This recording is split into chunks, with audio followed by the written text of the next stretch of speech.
Hi friends, இன்றைக்கி காரசாரமான இறால் வறுவல் தாங்க பார்க்க போகிறீங்க.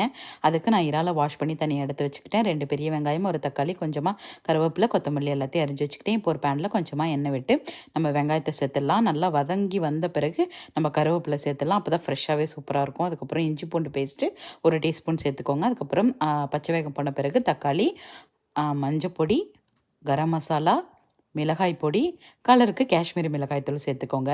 இந்த மசாலா எல்லாம் போட்ட பிறகு இதுக்கு தேவையான அளவு உப்பு சேர்த்துருங்க. அதுக்கப்புறம் மிளகுத்தூள், கொஞ்சமாக ஜீரக பொடிங்க.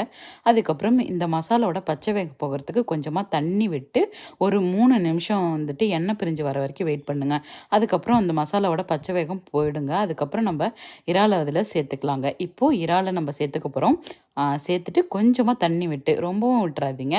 ஏன்னா நம்ம குழம்பு செய்ய போகிறதில்ல, வறுக்க போகிறோம். அதுக்கேற்ற மாதிரி தண்ணி விட்டு இறக்கிட்டு நம்ம கொத்தமல்லி தூவி இறக்குனீங்கன்னா உங்களுக்கு சூப்பரான காரசாரமான இறால் வறுவல் ரெடிங்க.